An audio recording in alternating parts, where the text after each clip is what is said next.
Hər vaxtınız xeyir, dəyərli izləyicilər. Bu videomuzda 6-cı sinif Yeni Azərbaycan dili dərsliyi səhifə 62-də olan Şeyx Səfi məqbərəsi necə talan oldu mətninin izahları haqqında danışacağıq. İzahlara keçmədən öncə kanala abunə olaraq, əgər bu videodan faydalana bilirsinizsə, bəyənin, paylaşın, öz ətrafınızla, WhatsApp-ınızda paylaşa bilərsiniz. Eyni zamanda dərslərimiz haqqında ətraflı məlumat üçün 055 418 8202 nömrəsi ilə əlaqə saxlamaq mümkündür.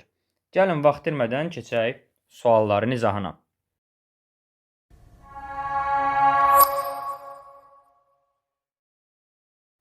Birinci sualda deyir ki, milli mədəni dəyərlər dedikdə nə başa düşürsünüz? Sizcə onları qorumaq nə üçün vacibdir? Birinci sualın cavabını belə yazırıq.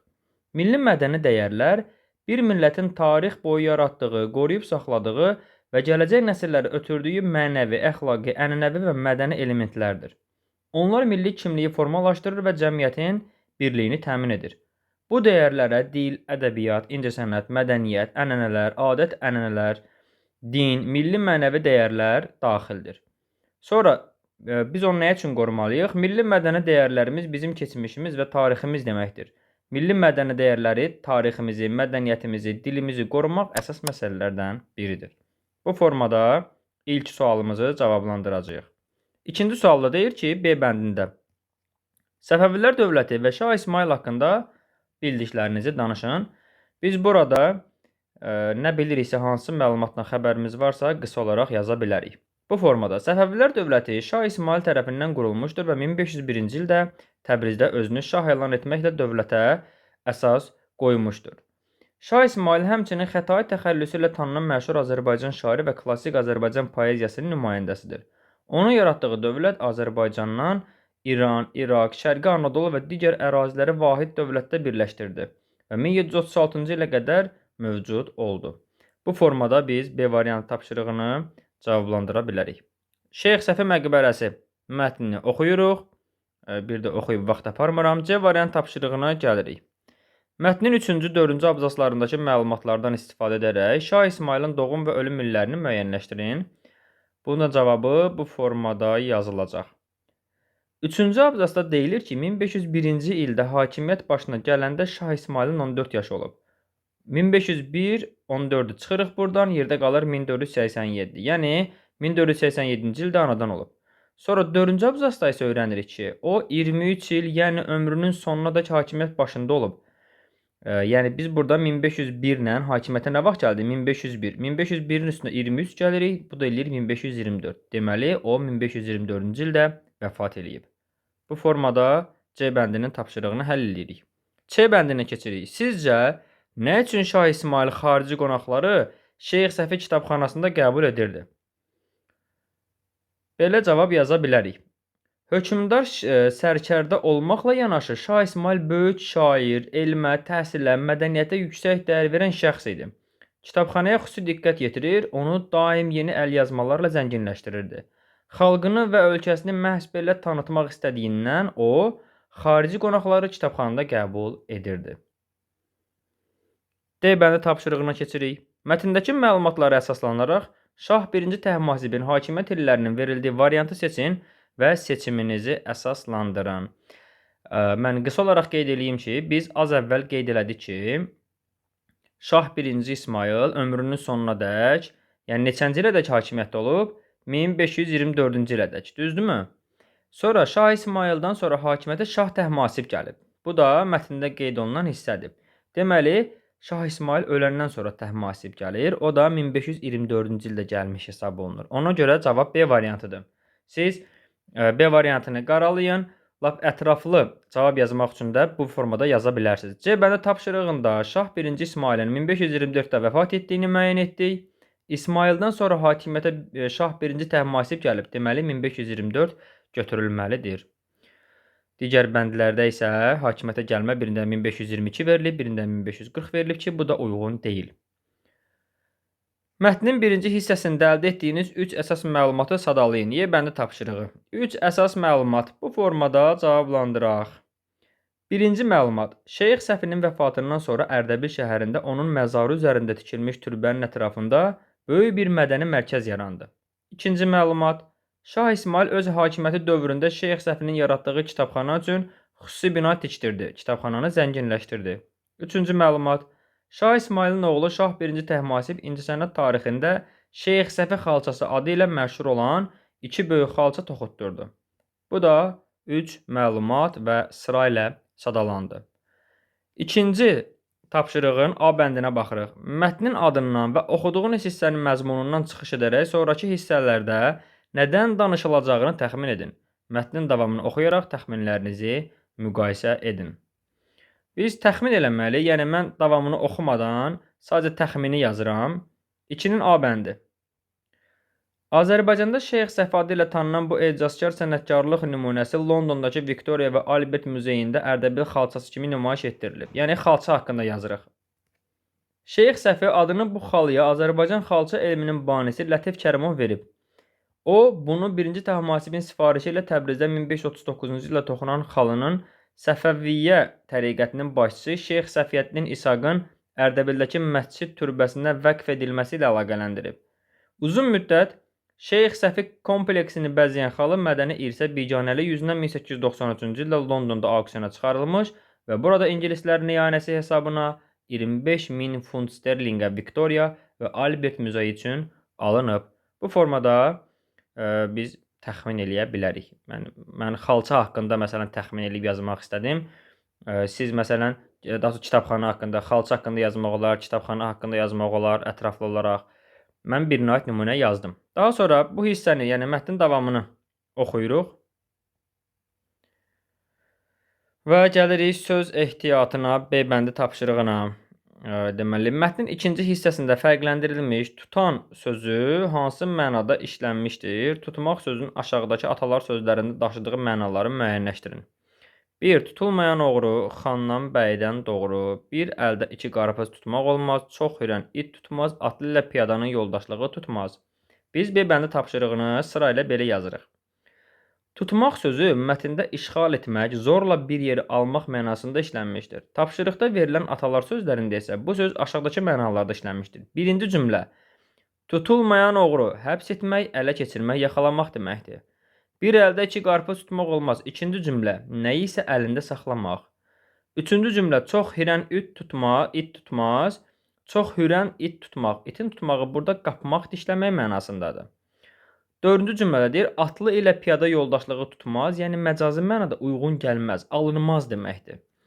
Yəni ilk 4 tapşırığın cavabını bu formada yazırıq. Əlavə olaraq da tutmaq sözünün fərqli mənaları başlığında qeyd eləyə bilərsiniz. 1. Ovçu ceyran tutdu, yəni ovlamaq.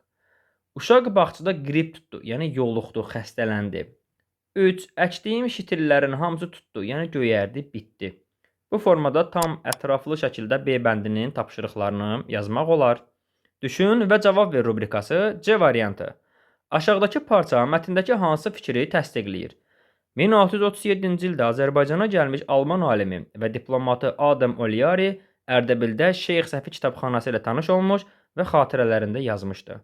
Şeyx Səfi kitabxanasında türk, ərəb, fars və digər dillərdə yazılan yüzlərlə kitab mövcuddur. Bu kitablar həm məzmunu, həm də tərtibi baxımından dünyanın ən nadir kitabxanalarındandır. Biz C bəndi tapşırığına yazırıq. Verilmiş parça mətnin ikinci hissəsindəki ilk abzasda deyilən fikri Şeyx Səfi kitabxanasının şərqdə ən zəngin kitabxanalardan biri olması fikrini təsdiqləyir. C bəndi tapşırığı. Sizcə məqbərənin bərpa olunması üçün vəsait əldə etməyən başqa yolu yox idi? Siz həmin dövrdə yaşasaydınız, bunu etmək üçün hansı təklifləri irəli sürərdiniz? Təbii ki, biz burada müxtəlif təkliflər deyə bilərik. Mənim cavabım bu formadadır.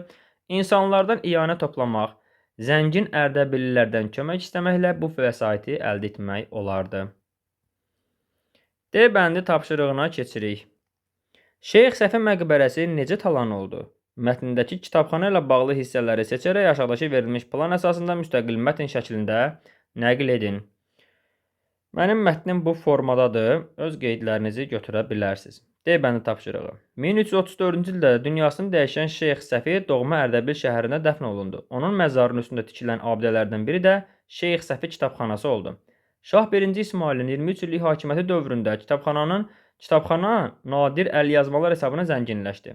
19-cu əsrin əvvəllərində İran ruhanilərinin rəhbərlik etdiyi kitabxana Şərqdə ən zəngin kitabxanalardan biri sayılırdı. Burada minlərlə əlyazmalar mövcud idi.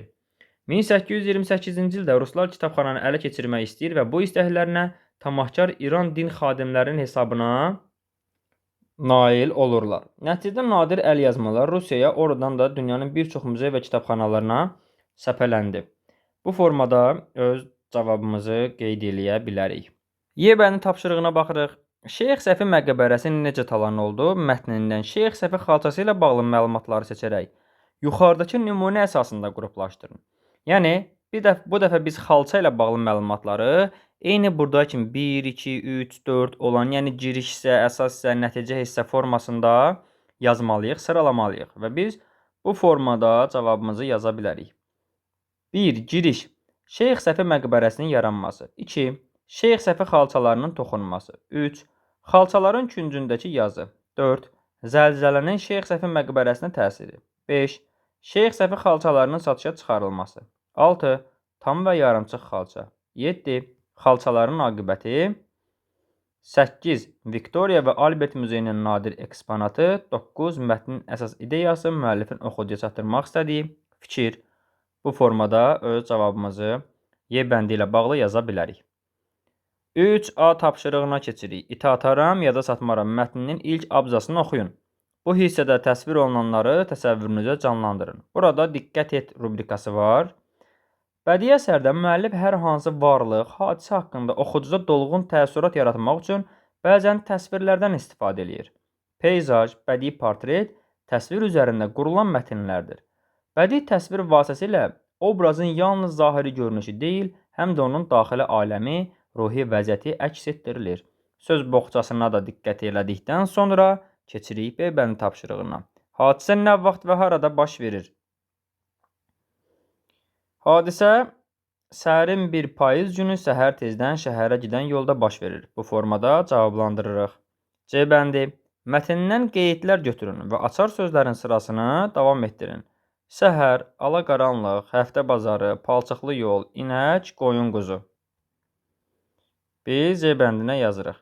Eşşək üstündə bəkməz, çiynində boğça, bir şələ odun, yumurtalarla dolu səbət, zoğal qurusu və s.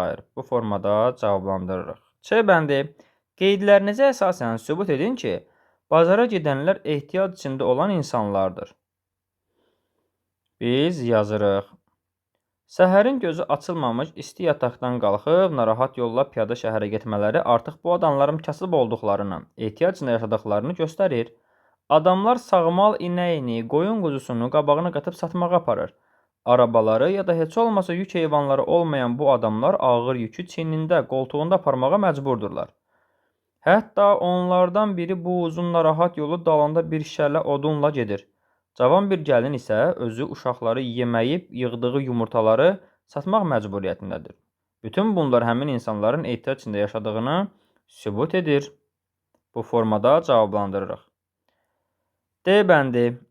Sual və tapşırıqlara əsasən şəkildə gördüyünüz səhnəni təsvir edin. Baxın, bu şəkli biz təsvir eləməliyik.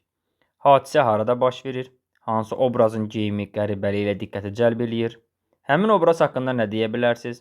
Obrazların jest və mimikalarını əsasən nə baş verdiyini müəyyən etməyə çalışın.